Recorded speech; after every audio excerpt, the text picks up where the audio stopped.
bueno, ante todo agradecemos la invitación, que si bien es una sola, de nosotras la que habla, es una invitación para todo el instituto, y que bueno, que más que alegría de estar frente a una cámara que siempre inhibe un poco, es la alegría de poder compartir este amor, esta devoción por San José, y descubrirlo un poquito más para que nuestra devoción sea más sincera, más profunda, que toda devoción a San José necesariamente nos lleva a nuestro Señor, ¿no?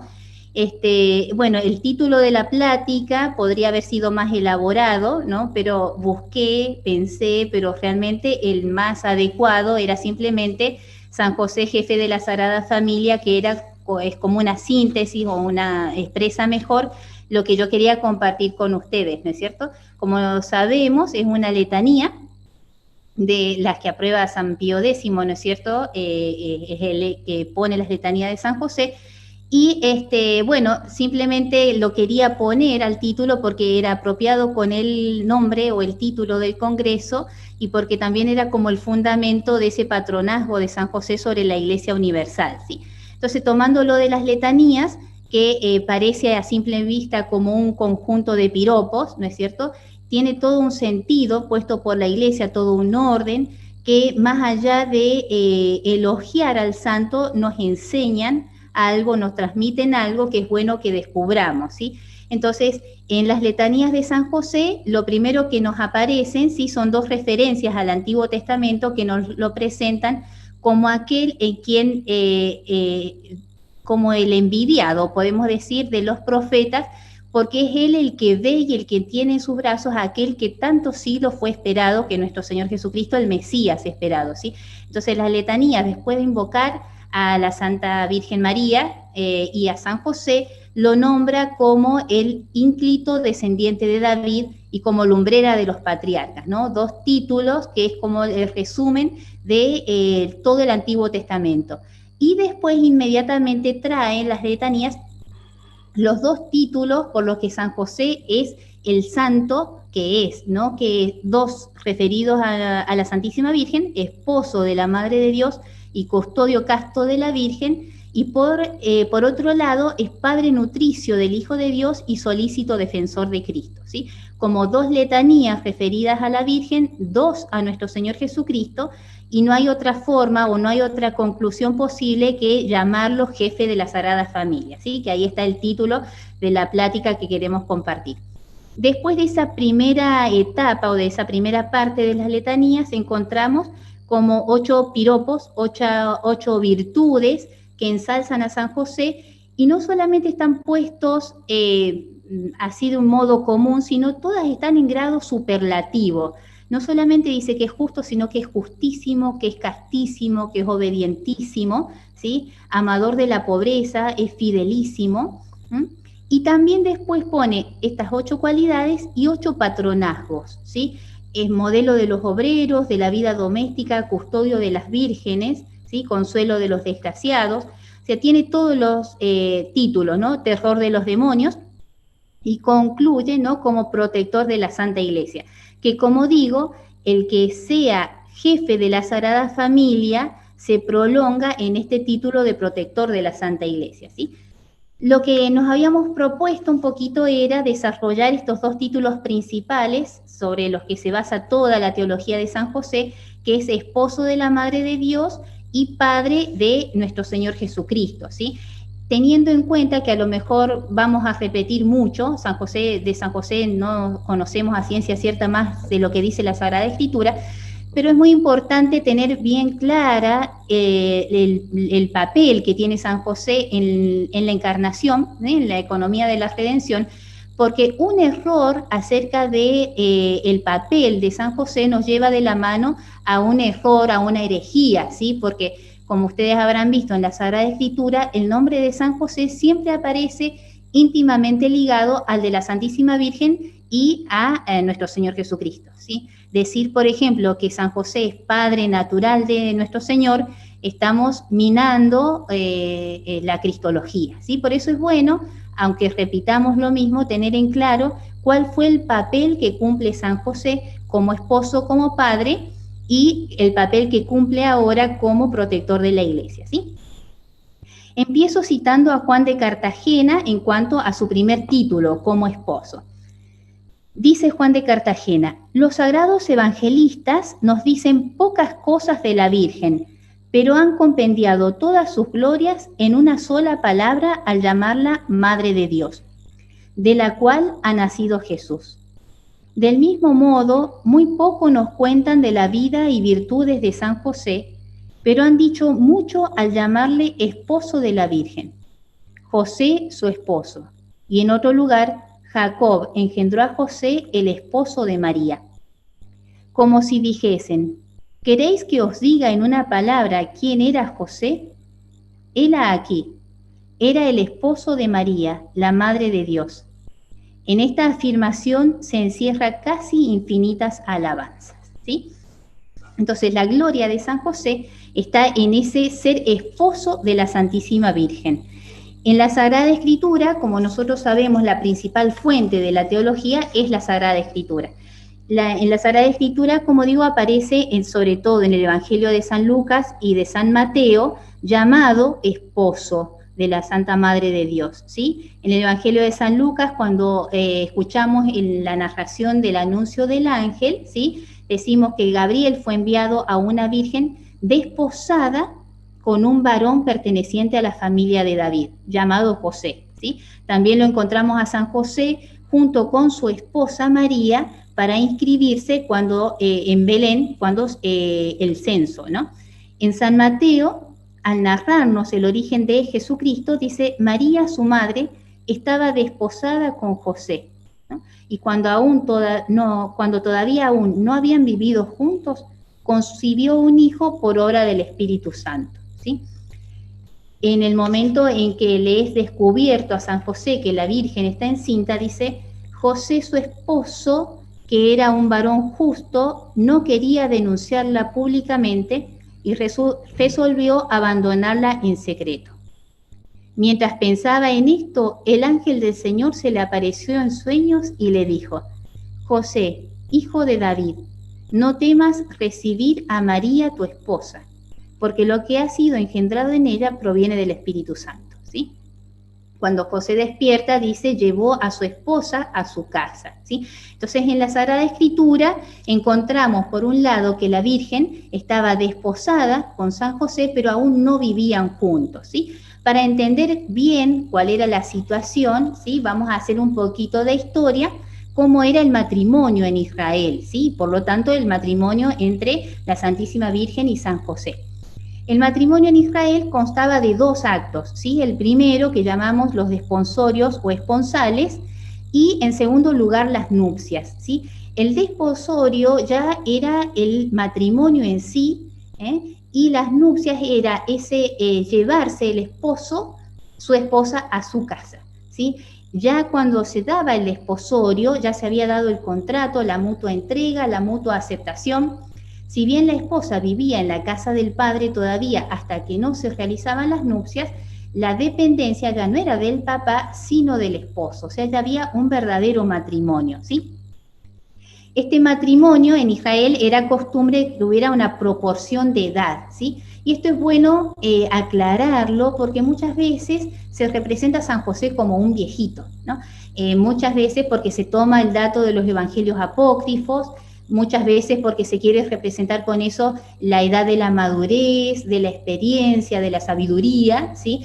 Pero en realidad no era costumbre en Israel que se uniera una joven a una persona mayor, ¿sí? Había una proporción de edad entre los esposos. Por eso lo que se cree, lo que creen los santos padres y la mayoría de los teólogos, era que era un varón en la flor de la edad.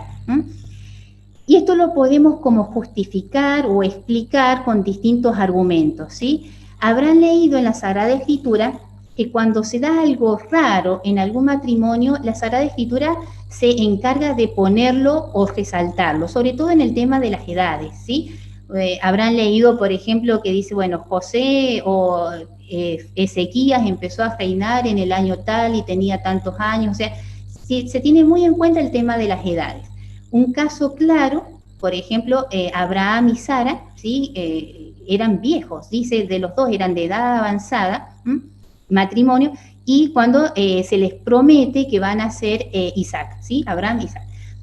Otro caso se dice, por ejemplo, de Isabel y Zacarías, ¿sí? Eran los dos grandes, Isabel era estéril, o sea, se destacan las cosas como extrañas o ajenas, ¿no? A una situación normal. De San José no se dice nada, ¿no? Y la Sagrada Escritura lo hubiera destacado.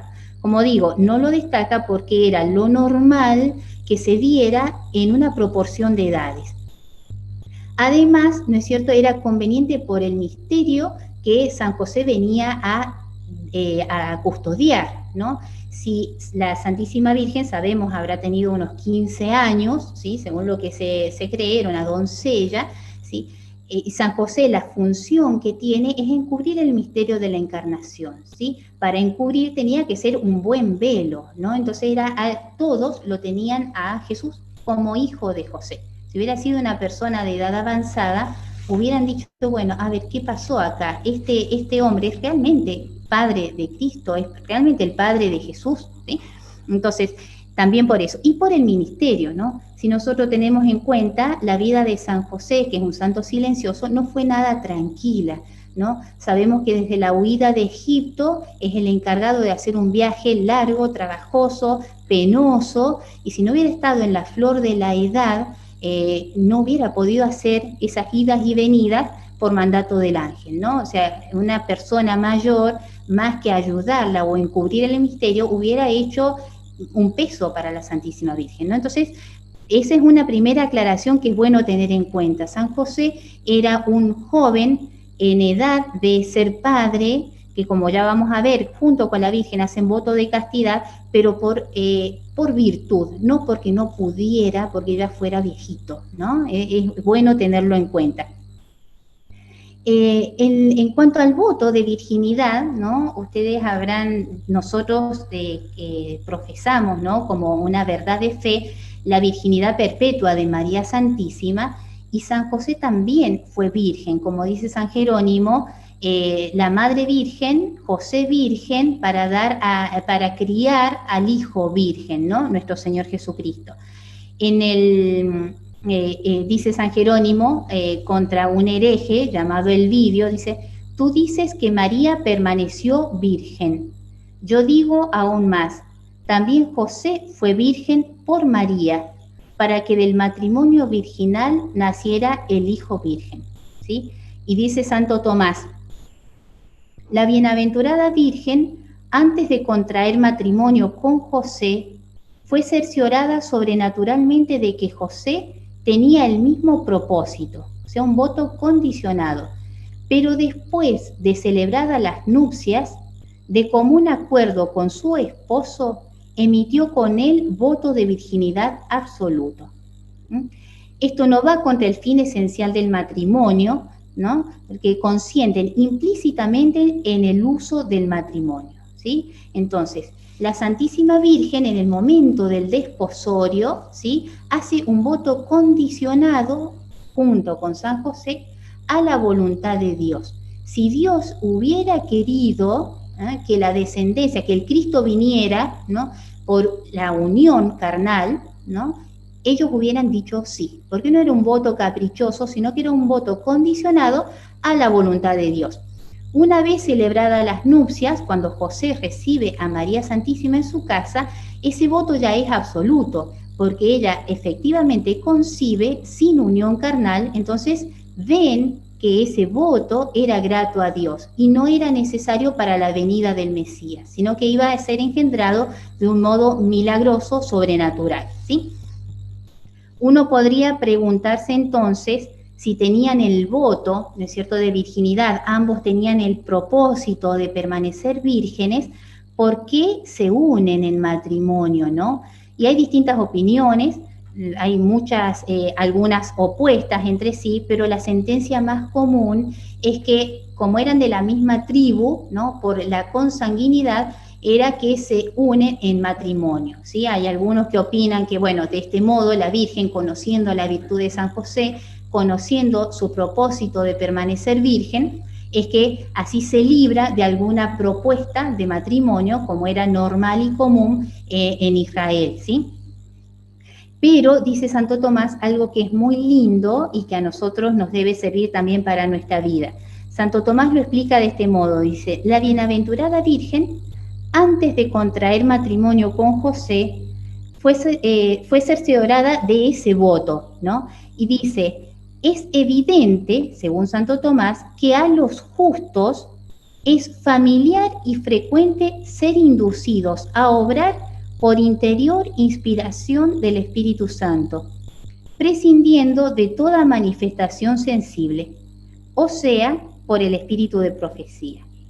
¿Qué es lo que movió entonces a San José y a la Santísima Virgen a unirse en matrimonio? Fue la moción interior del Espíritu Santo, que dice Santo Tomás es el modo en que se conducen los justos, ¿sí? No hubo, o no lo narra la Sagrada Escritura, una profecía, una gracia sobrenatural, un modo extraordinario de revelarse, sino la docilidad a la gracia que todos recibimos en el bautismo, ¿no? Entonces, nosotros sabemos que la gracia santificante es la que nos hace santo, que viene con sus virtudes infusas, las teologales, las cardinales, los dones del Espíritu Santo, ¿sí? Cuando se llega a un grado de perfección, el santo es el que se deja conducir por el Espíritu Santo, ¿sí? Eso es lo que hicieron María Santísima y San José al unirse en matrimonio, sabiendo y conociendo el propósito de permanecer vírgenes, si es que a Dios les agradaba,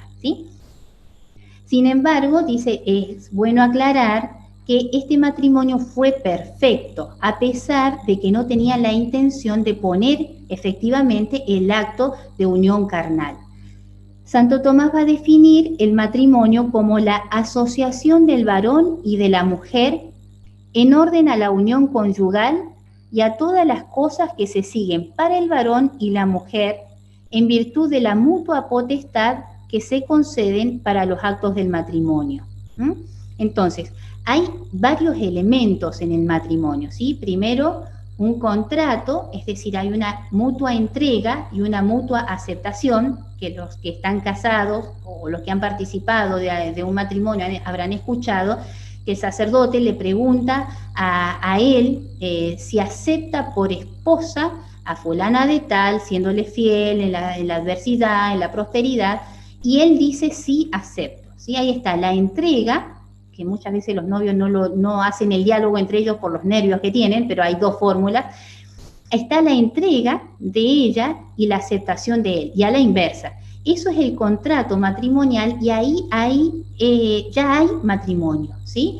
De ese contrato, de esa mutua entrega, de esa mutua aceptación, hay un vínculo, ¿no es cierto? Un vínculo que establece o que protege la fidelidad, la indisolubilidad del matrimonio.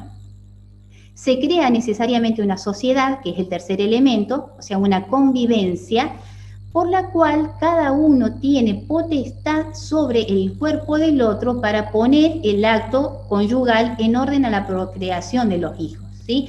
Entonces, lo único que faltó al matrimonio de María Santísima y de San José fue la unión carnal, pero en la disposición implícita estaba, si Dios lo quería, ellos estaban dispuestos porque no había nada que se opusiera a la esencia del matrimonio, ¿sí? Los fines se cumplen, sabemos que el fin del matrimonio es la procreación y la educación de los hijos, ¿sí? Y por otro lado, la ayuda mutua de los cónyuges en orden a la santidad, ¿sí?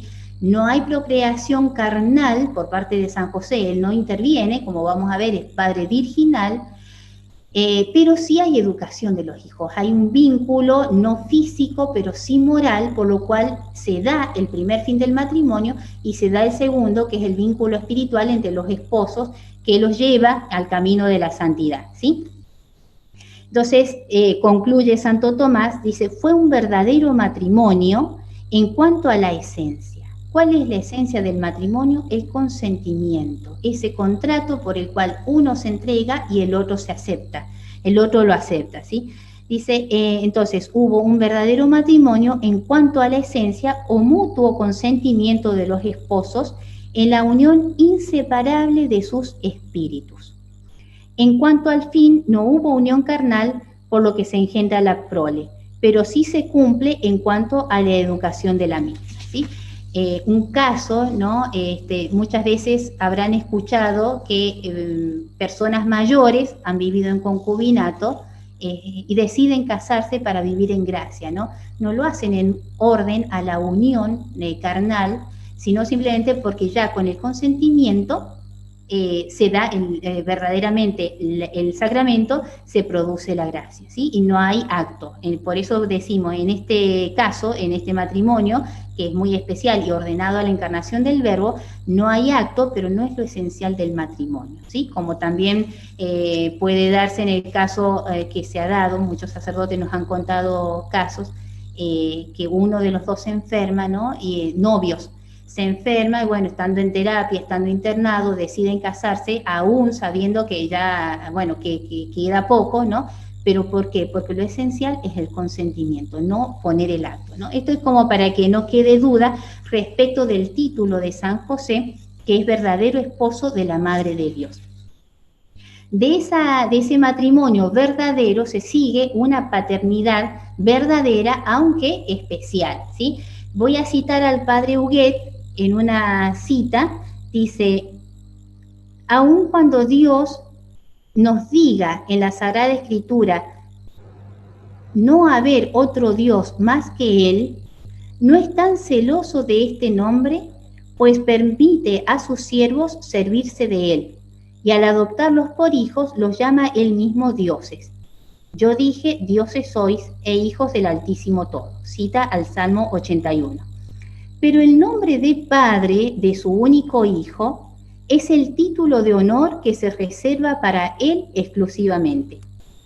Los más encumbrados serafines no tienen otro nombre más que el de siervos de Dios. San José es el único que tiene la gloria de compartir con Dios el nombre de Padre de Jesucristo, ¿sí? Es muy bonita la cita, ¿no? Porque es verdad, Dios deja llamarse a otros dioses, pero Padre solamente de Cristo solamente lo comparte con San José. Dios es un Dios celoso, ¿no? Si nosotros leemos el Evangelio, no recuerdo ahora la cita, dice: no llaméis a nadie doctores, no llaméis a nadie padre, uno solo es vuestro Padre, ¿no? La paternidad de Dios, como nosotros sabemos, en el seno de la Trinidad, ¿no? En las operaciones internas de la Santísima Trinidad, corresponden a una única persona, que es la primera persona, ¿sí? De la cual procede el Verbo, la persona eterna; la segunda persona, el Hijo, ¿sí? Considerado allá en su ser creador, ¿no? Podemos decir que toda la Trinidad es Padre de las cosas creadas, ¿sí? Porque todas las cosas son porque Dios las ha querido. O sea, Dios es Padre de todas las cosas creadas, aún de las cosas irracionales, ¿sí? En todas hay un vestigio de la bondad, de la perfección, del amor de Dios, que ha querido que esas cosas salgan de la nada al ser. Pero también, dice Santo Tomás, es más Padre del hombre, o sea, de la criatura racional, donde también podemos incluir al ángel. ¿Por qué? Porque fue hecho a imagen y semejanza. O sea, no solamente hay un vestigio, una huella lejana, sino también un alma espiritual que lo hace capaz de Dios. Y más propiamente de esas criaturas racionales, es Padre de los que viven en gracia, ¿sí? Por eso cuando nosotros decimos en el bautismo que recibimos la gracia, una participación real, física, análoga de la naturaleza de Dios, decimos que somos hechos hijos de Dios y por lo tanto herederos del cielo, ¿sí? Una transformación, podemos decir, ontológica, que empezamos a ser verdaderos hijos de Dios. Y propiamente, o con más propiedad, podemos decir que Dios es Padre de los bienaventurados en el cielo, que son aquellos que, habiendo recibido esa gracia en el bautismo, la hicieron fructificar o fueron dóciles a la obra de Dios en sus almas y que ya no pueden pecar, ¿no? Que ya están asegurados de permanecer y de pertenecer siempre a esa gloria para la cual hemos sido creados, ¿no?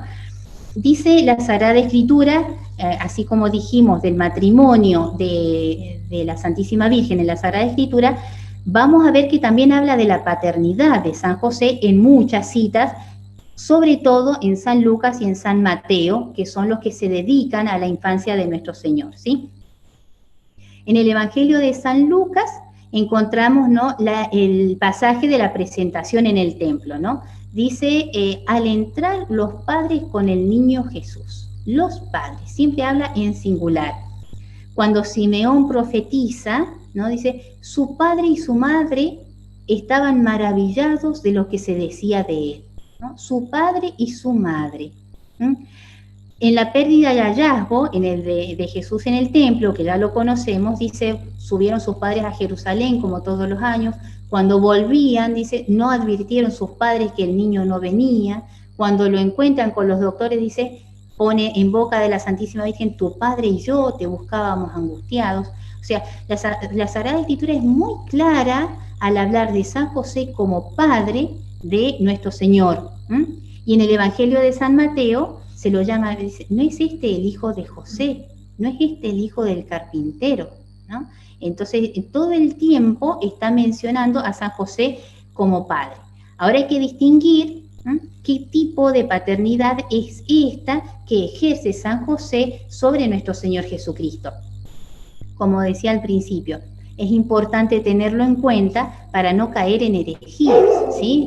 Si decimos que es padre natural, estamos haciendo caer en descrédito la concepción milagrosa por el Espíritu Santo de nuestro Señor Jesucristo, ¿sí? No es entonces una paternidad física como la nuestra, no es una paternidad tampoco física sobrenatural, y esto lo aclaro porque hay algunos autores modernos y no tanto que hablan de que el Espíritu Santo fecunda a la Santísima Virgen tomando germen humano, ¿no? Como si fuera, no sé, una fecundación artificial, o tomando germen de San José para encarnar a Cristo, ¿no? No hay nada de eso, no hay una fecundación como lo muestran estos autores, ¿no?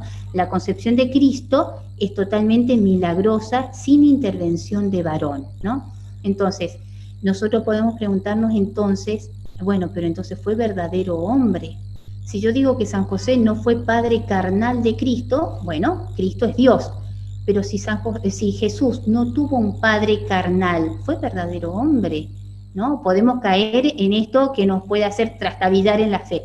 Y decimos que sí, que Cristo es verdadero hombre, porque nosotros sabemos que Dios Padre, tiene poder para hacer sus efectos sin necesidad de las causas segundas, ¿no?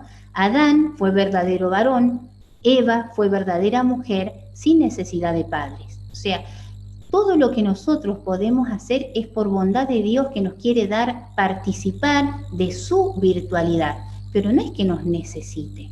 O sea, Dios no necesitó de un padre carnal para que Cristo fuera verdadero hombre, ¿sí? No se sirve de causa segunda, pero no las necesita. Cristo fue verdadero hombre, engendrado en el seno de María Santísima, ¿sí? Habremos escuchado, entonces, como para enfilar o poder perfeccionar más este título de San José como padre, muchas denominaciones, ¿sí? Que podríamos hacer otras letanías. Lo hemos escuchado como padre legal, padre putativo, padre adoptivo, ¿sí? Pero ninguno expresa la paternidad de San José. ¿Lo podemos llamar padre legal? Sí, porque cumplió todo lo que la ley prescribía, por ejemplo, en cuanto a la circuncisión, en la imposición del nombre de Cristo, le correspondía al padre, ¿no? En la ley de Israel le corresponde al padre. ¿Lo podemos llamar padre putativo? Sí, también, porque era lo que la gente pensaba, ¿sí? Lo que la gente opinaba. Este es el hijo del carpintero, el hijo de José. ¿Lo podemos llamar padre nutricio? Sí, porque lo alimentó, lo cuidó, le dio todo lo que necesitaba, pero tampoco es un título que lo llene.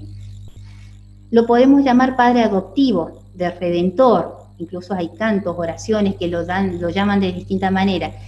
Este título es un poco más perfecto, ¿sí? Porque nosotros sabemos que en toda paternidad natural, ¿no? Hay un vínculo físico por el cual el hijo procede realmente del padre, por un vínculo físico, como digo, y hay un vínculo moral por el cual se dan mutuos deberes o mutuo afecto, ¿no? Bueno, el padre adoptivo, en la paternidad adoptiva natural nuestra, no va a haber generación, pero sí hay un vínculo moral, hay un afecto. Bueno, así también podemos decir que José es padre adoptivo del Señor porque no hay una generación carnal, pero sí hay un vínculo moral, un vínculo afectivo que engendra o que suscita deberes y derechos respecto de esa relación que surge entre Cristo y San José. Lo podemos llamar Padre Virginal, vicario del Padre Celestial, etc. ¿sí? Santo Tomás va a concluir, ¿no?, que esta paternidad de San José es nueva, única y singular, ¿no? Lo podemos llamar, como digo, de todas las formas que mencionamos antes, pero ninguno lo puede abarcar. Así como la maternidad de la Santísima Virgen es única, la paternidad de San José también, ¿sí? No queda en un papel que debió cumplir en un ministerio, sino que hay una verdadera paternidad, pero única y singular, porque única, singular y nueva es la ordenación y dependencia que Dios en su decreto divino estableció entre el matrimonio de San José y la Virgen María y la encarnación de su Hijo unigénito, ¿sí? Los padres de la Iglesia fundamentan la paternidad que une a San José con nuestro Señor en tres vínculos principales. Dice, ¿por qué es una paternidad verdadera? Dice, porque hay un verdadero matrimonio, ¿no? San Efrén dice, sin influjo de José nació el Hijo de José, ¿no? Y San Agustín, que dentro de los padres es el que más defiende la paternidad y la virginidad de San José, los dos atributos al mismo tiempo, dice, por este fiel matrimonio, ambos merecieron ser llamados padres de Cristo. Ambos padres por el consentimiento, no por la carne. O mejor, él solo padre por el consentimiento.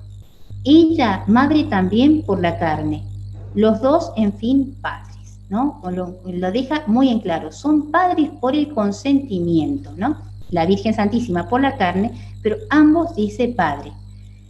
También los padres apoyan o fundamentan esa paternidad, como dijimos, en el matrimonio, también en la virginidad, porque dice, tanto la virginidad de San José como la de la Virgen estuvieron ordenadas al misterio de la encarnación. Dice, San José es padre por su virginidad, en el orden sobrenatural, en el sentido más digno y elevado. El vínculo de su paternidad es moral y es por lo mismo más fuerte y estrecho que todo vínculo físico, ¿sí? Y el último fundamento que ponen los santos padres es por razón de la autoridad, ¿no? Dice, su paternidad alcanza un grado singular de dignidad y perfección por la obediencia que Jesús le prestó voluntariamente, con amor y reverencia filiales, ¿sí? San José tuvo verdaderos sentimientos paternales hacia Jesucristo. Dice Garrigou-Lagrange respecto de estos sentimientos paternales de Jesús, que como decimos, realmente no hubo un vínculo físico o carnal, pero sí moral. Dice Garrigou-Lagrange, Dios Padre, que engendró desde toda la eternidad a su Verbo, habiendo elegido a José para servir de padre en el tiempo a su unigénito, deslizó en él un destello del amor infinito que él tiene a su Hijo, dándole un corazón y un amor de padre, ¿sí? Bien, entonces, aunque muy rápido, este es como muy amplio, pero hemos como fundamentado por qué hay un verdadero matrimonio, por qué hay una verdadera paternidad. No hay otra forma de llegar a que precisamente es jefe de la Sagrada Familia el glorioso patriarca San José.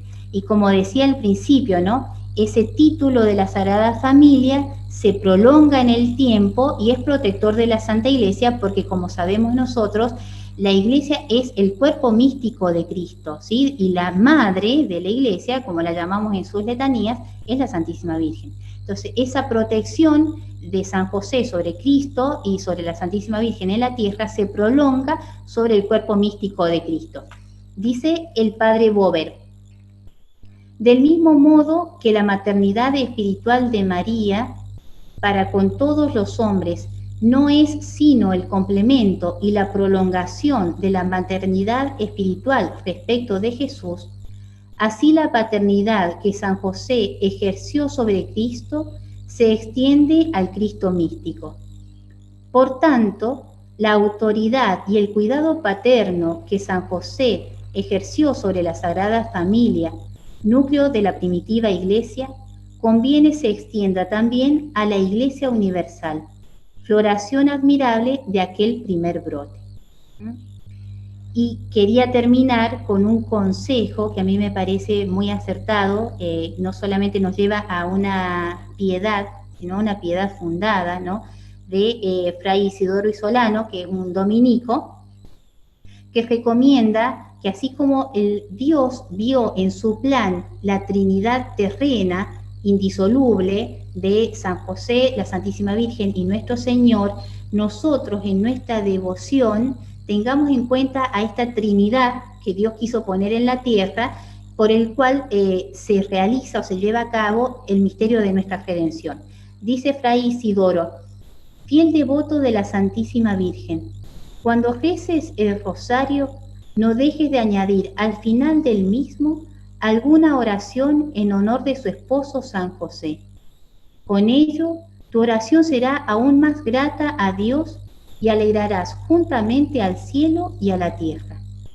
Al cielo, porque toda la corte celestial se goza cuando ve honrado al Padre Virginal del Salvador. Y a la tierra, porque el hombre nacido de ella y nuestra Santa Madre Iglesia, que es la tierra de los que viven la vida de la gracia, reciben los dones celestiales por los méritos y súplicas de San José. Bueno, simplemente eso, y bueno, para que tengamos en cuenta en nuestra devoción, como dice, por todo esto es que Santa Teresa tan acertadamente lo recomienda a San José como protector en toda necesidad. Es como que Dios lo puso todo en sus manos para que acudamos con Él con plena confianza en todas nuestras necesidades y especialmente en orden a lo que se refiere a nuestra salvación eterna. Muchas gracias.